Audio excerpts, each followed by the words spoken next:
I remember the day they came to get me. I was a toddler doing toddler things.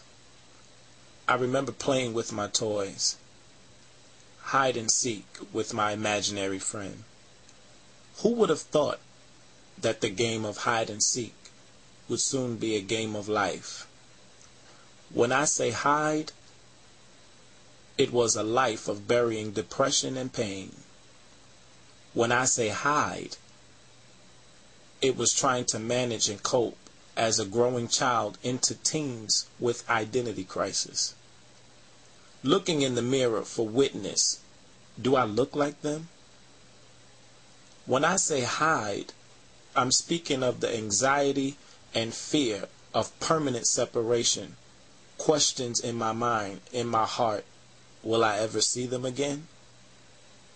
When I say hide, it was smiling when my heart was truly bleeding, longing, wanting, praying, asking, decreeing better days ahead with you. When I say hide, it was pretending I really had you around when my relationships were empty and void. When I say hide, it was pretending close friends were cousins just to create family identity. When I say seek, it was a search of keeping up with the identity I once had. When I say seek, it was scraping the bottom of my memory to remember my last vivid moment with you. When I say seek, it was holding, clenching the rags I once had on my back with tears in my eyes as I took my new name, Foster. When I say seek, it left me in search for 10 years of my life, holding a promise that I will once unite with you again.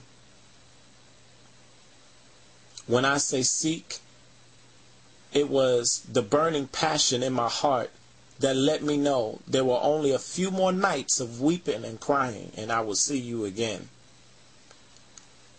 Yet there's a new name I hold. They say this name can even affect my identity later in life. They say this name renders you a statistic of failing proportions. They call me Foster, the child who needs strangers to take to my care.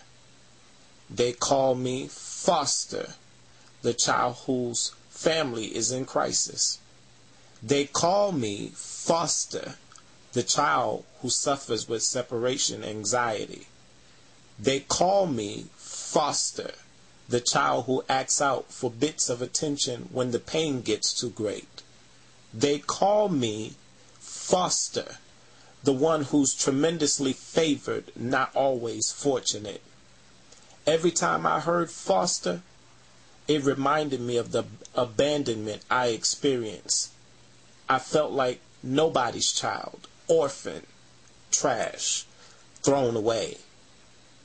I'm all grown up now, talking to those who share the pain I once knew. Foster, please hear me when I'm talking to you. I know the pain is great, and sometimes your thought leaves you in great debate.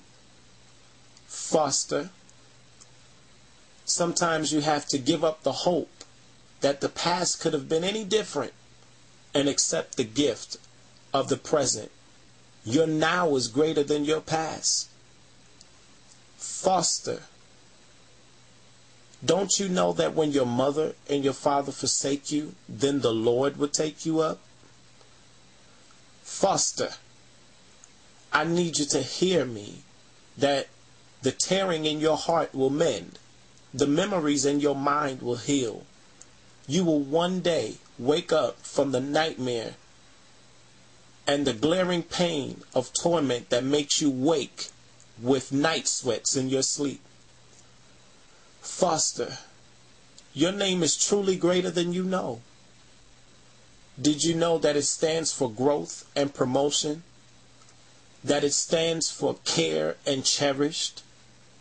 That it means to feed or nourish? Did you know that when you're fostered, you're promoted to growth?